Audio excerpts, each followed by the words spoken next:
John, thank you very much for spending time with us today. Thanks for having me on the program, Mike. Begin, if you would, and tell us what was the motivation in writing your book, The Best War Ever? The Best War Ever is the follow-up to a 2003 book that Sheldon Rampton and I did titled Weapons of Mass Deception, The Uses of Propaganda in Bush's War on Iraq. And Sheldon and I both work for Center for Media and Democracy, prwatch.org. And for the last 13 years, our mission is investigating, exposing, deconstructing, analyzing propaganda, corporate and government propaganda. And after 9/11, we saw how the Bush administration immediately began exploiting the terror attacks of 9/11 to do something that these neoconservatives wanted to do, people like Wolfowitz, Rumsfeld, Cheney, even before Bush was elected, attack Iraq. So we were reporting on the cell job behind that war, and that became our 2003 New York Times bestseller, Weapons of Mass Deception. And the bottom line there is, look, the Bush administration knew, and every critical observer who would read something other than the U.S. press and see something other than U.S. TV knew that the arguments for that war were a crock. Saddam had nothing to do with 9/11. Saddam was not in league with terrorists, and Saddam almost certainly did not have a weapons of mass destruction program. And if the inspectors had simply been allowed to stay by Bush, who chased them out when he started his war, that would have been proven. Now that's all proven, and the administration admits it. The shocking thing is that today, in 2006, 1 out of 2 Americans, according to the July 2006 Harris survey, believe weapons of mass destruction were found in Iraq. And it's a very frightful situation when a government PR campaign can sell a war. The mainstream media, rather than challenging these false assertions, simply echoes them. And the public buys into it so deeply that even when Bush and Cheney, the CIA, the Pentagon now say in their finer moments, absolutely no ties between Saddam and 9/11, absolutely no ties with al-Qaeda, and no weapons of mass destruction. Half the American public believes they are found. So The Best War Ever is a bit of a sarcastic title, but it's also how this war was sold. This was going to be the war where we are welcomed as liberators, that would pay for its own reconstruction, that would be over, as Rumsfeld said, in 6 days, 6 weeks, I doubt 6 months. And instead, I'm old enough to remember Vietnam. I sort of cut my political teeth in high school on Vietnam. We're embroiled in a horrific disaster that, frankly, is doing more harm to our nation than the terror attacks of 9/11, which were a horrific event, but which were containable. And as people like Richard Clark, the National Security Advisor for multiple presidents, and others have pointed out, al-Qaeda and Osama bin Laden would have loved to see the United States attack Iraq, get mired in a horrific situation there, and there we are. So this is The Best War Ever, and we analyze what happens when you believe your own propaganda and you go to war, and what happens when the people who did that are still in power, not being held accountable, and the propaganda campaign is still working. So it's your belief that the Bush administration actually is believing its own propaganda? Absolutely, absolutely. And, propaganda is an interesting phenomena. The subtitle of our book, The Best War Ever, by the way, I want to put in a plug here. Go to The Best War Ever, thebestwarever.com, because one thing we've done for this book to overcome the mainstream media blackout on the issues I'm discussing is we put up a little 4-minute video with clips from the Bush administration highlighting points in the book. So thebestwarever.com. But one interesting thing about propaganda is that often it most affects the propagandists themselves. They stick to their talking points, they repeat this stuff over and over, and they begin to believe it. And then when the question is asked, well, when Condoleezza Rice just recently said, in fact, on September 10th on Fox, that despite all the CIA reports that are out there publicly saying there's no connection between al-Qaeda and Saddam, we know there's a connection and then has nothing to show for it. Is she know she's lying? Does she not care she's lying? Or is she just sticking to her talking points on the Fox network, throwing red meat to people who believe the weapons of mass destruction were found and probably believe overwhelmingly that Saddam had something to do with 9/11, as did most people who voted for Bush in 2004. And it becomes really difficult to say, well, who at the top really believes this stuff that they're spinning out that critical observers know is false, but that the public believes because the media doesn't contest it adequately? So can you talk about specifically who the different players and companies are that are spinning this propaganda? Yeah, let me talk about some things post-book, because, this book was put to bed this summer, and there have been developments recently.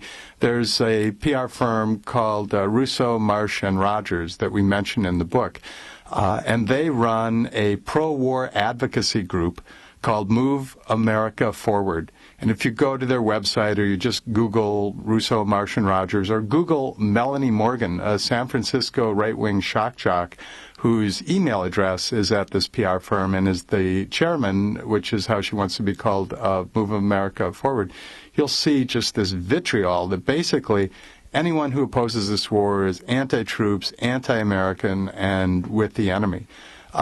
Russo, Marsh, and Rogers ran truth tours to Iraq, where they would take people over, journalists, quote-unquote, mostly right-wing radio shock jocks, to get out the true story to the American people, how actually things are going swimmingly well in Iraq, and if only this traitorous liberal media would wise up, that's what would be reported.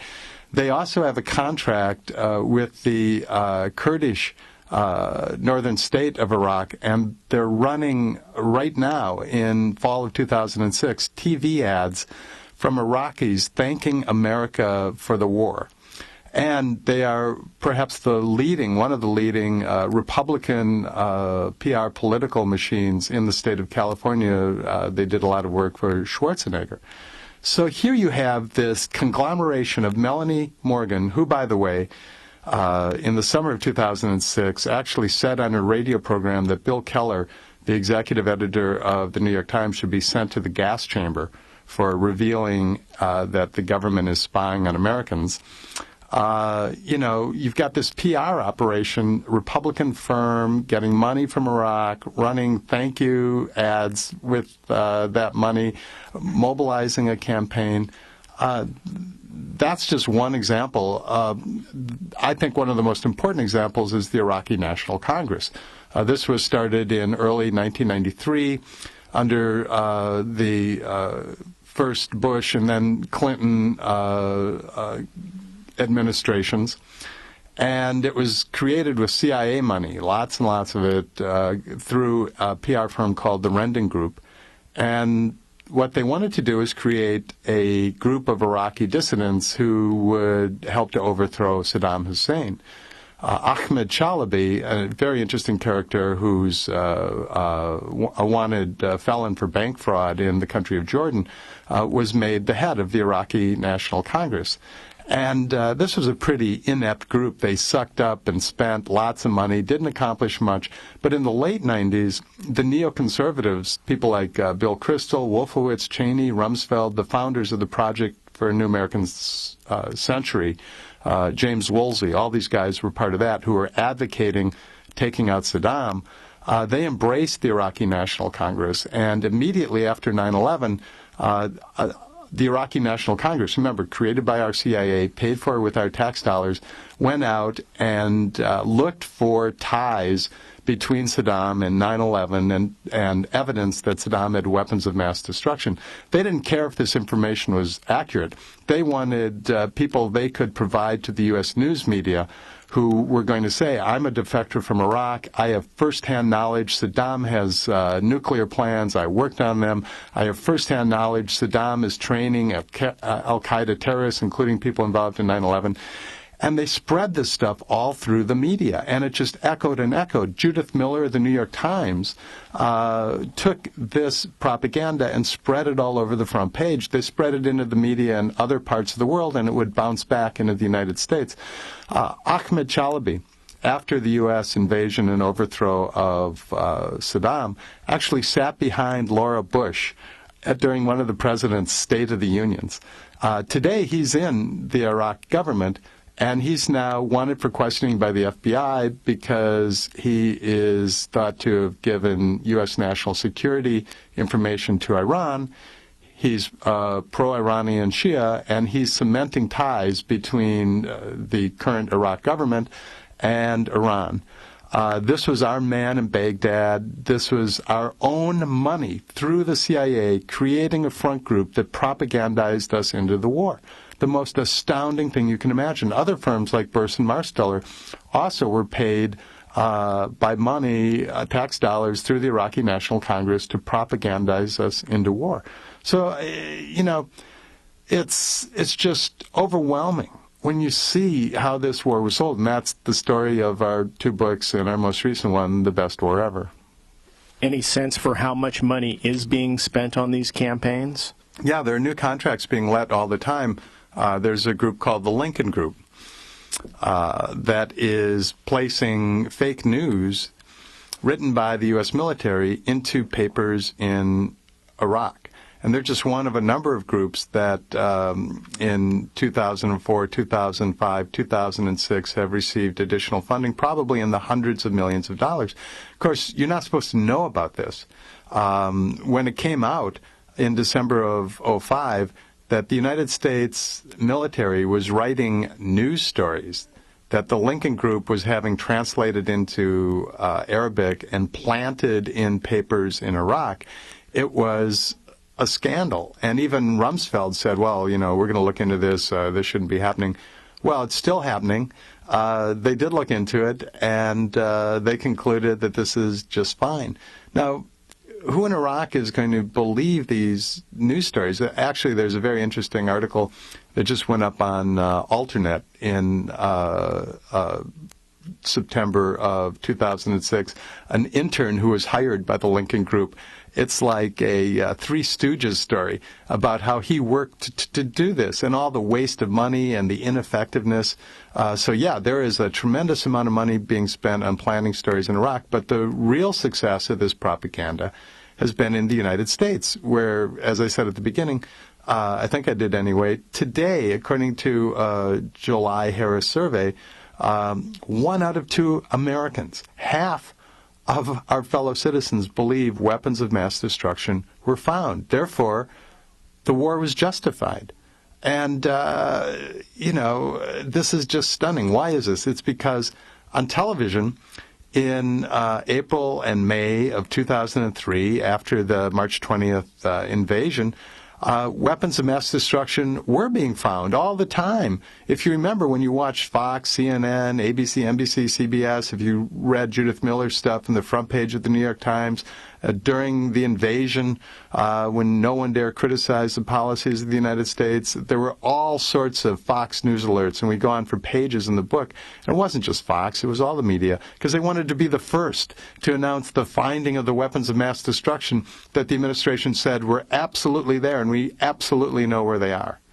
So that is why, half of Americans today believe they were found, because the media sold them the idea that, of course, the media planted in the first place as it echoed Bush propaganda, and we've deluded ourselves. How can we even have an honest debate about U.S. foreign policy in the Middle East, about Iraq, any sort of public debate, when 1 out of 2 of us thinks these weapons were found?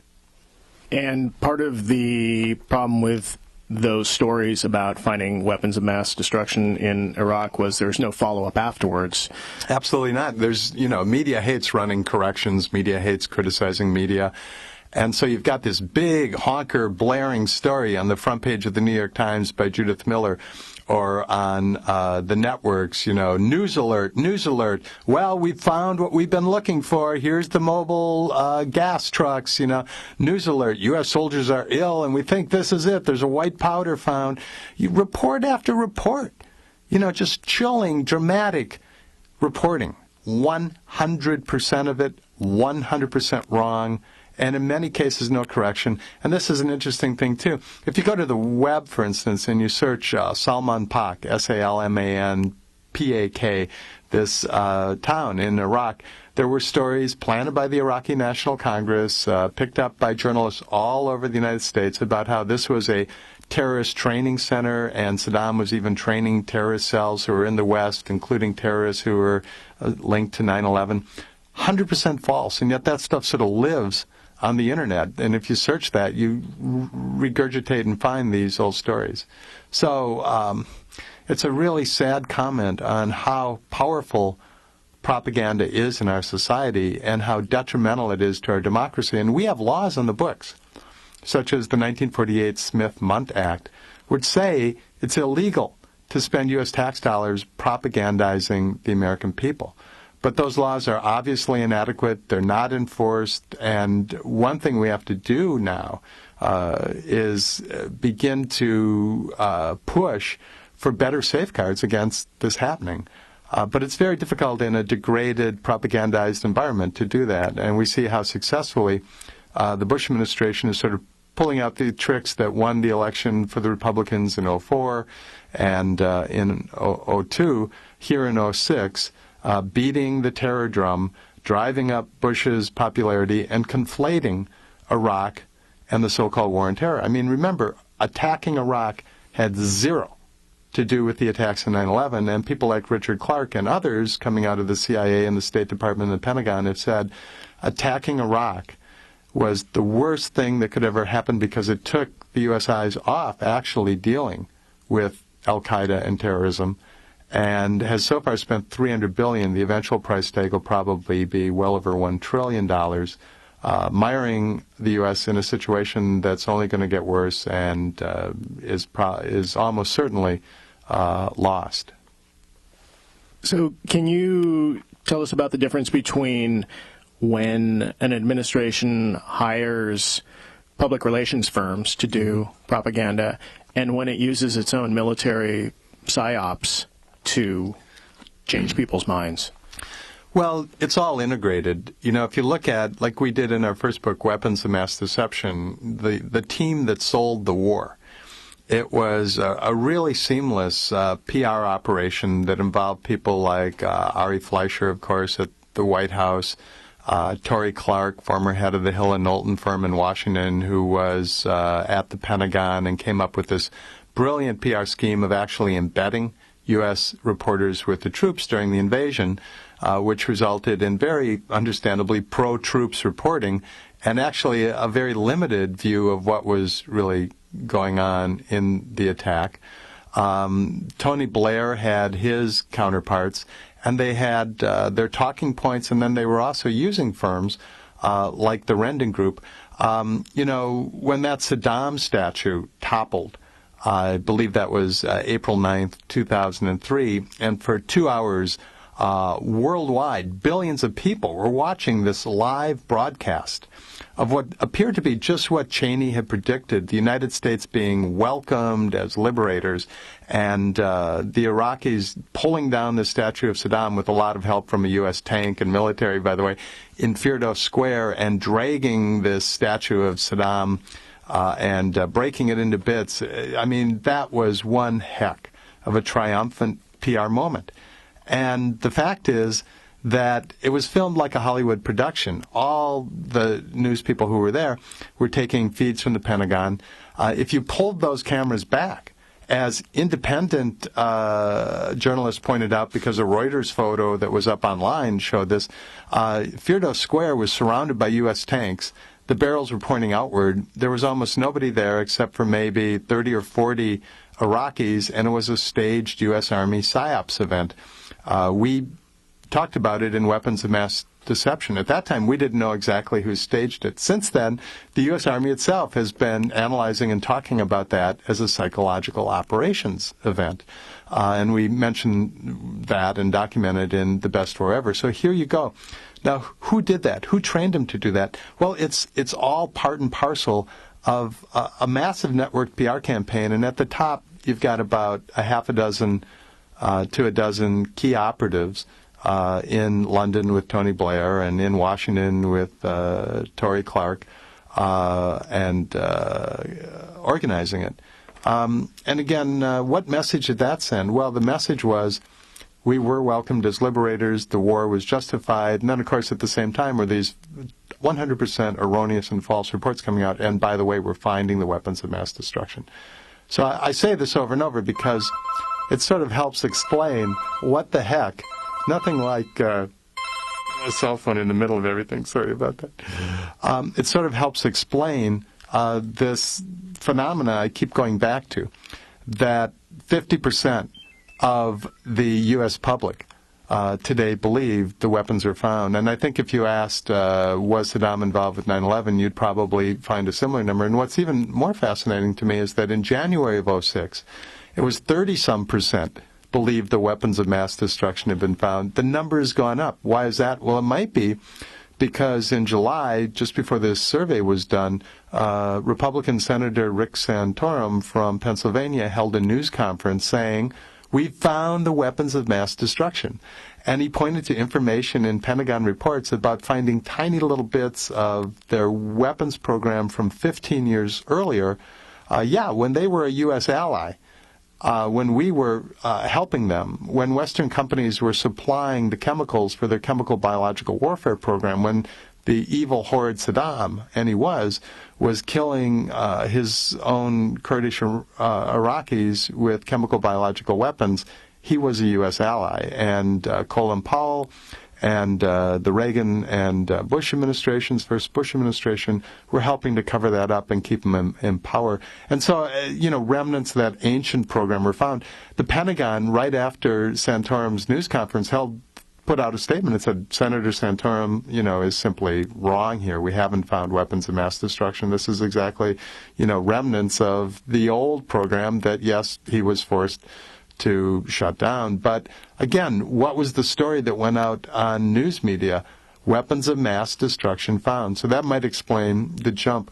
Once people really buy into a propaganda campaign, especially one where they think war is justified, and once the war is managed in such a wonderful way where we don't see what's happening over there the way the rest of the people in the world do, because our mainstream media reports are sanitized, we almost never see dead or dying U.S. soldiers, for instance, and we write about that in the book, and that's on purpose.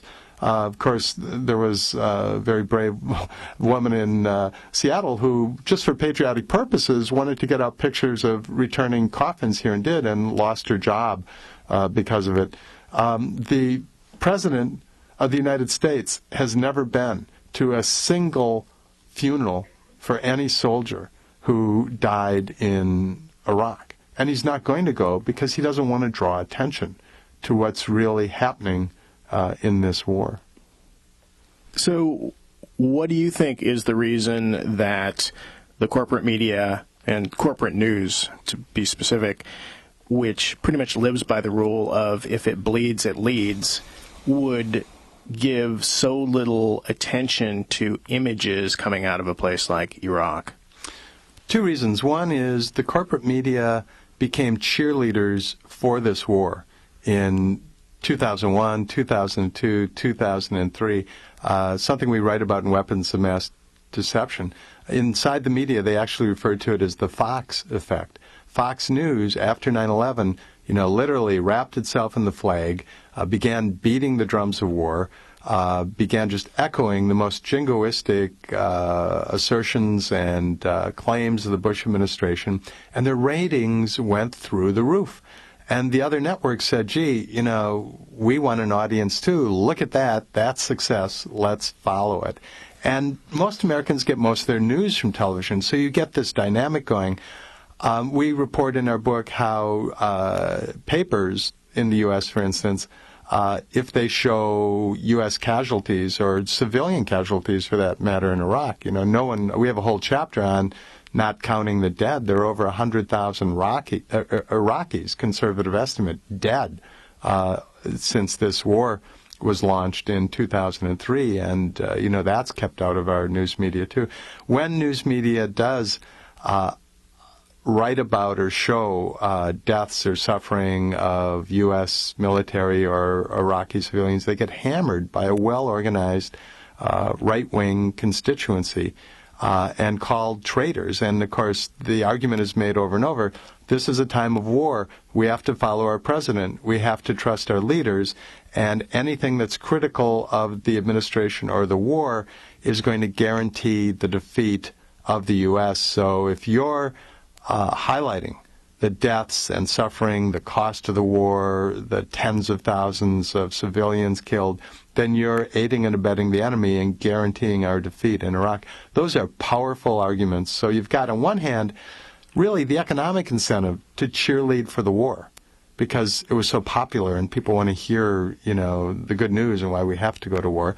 Then you have also, I think, the embarrassment of, oh my God, we got it wrong. I think there's a lot of disgrace and embarrassment among working journalists who realize that the U.S. media was a propaganda machine for the war, and people like Judith Miller of the New York Times were allowed by her editor to print story after story based on Iraqi National Congress propaganda that turned out to be false, all of it, about weapons of mass destruction. And so you've got a number of explanations as to why the U.S. media has done such a poor job. But the reality is, in a democracy, you've got to have a really courageous press. And you might be reporting facts and truths that are unpopular. You might get hammered by the government. You might lose your advertisers. You might get screaming calls from angry people who don't want to hear this information. But you've got to get it out. And if you don't have an independent, aggressive press that challenges government propaganda and gives the news to Americans that we need to make smart decisions, well, you end up with the sort of messes that we're in. All right. Well, I want to thank you very much for spending time with us today. Thank you, Mike. We have just been talking with John Stauber. He is co-author of the new book, The Best War Ever, Lies, Damn Lies, and the Mess in Iraq. And again, you can find out more about his work at the two websites, thebestwarever.com and prwatch.org.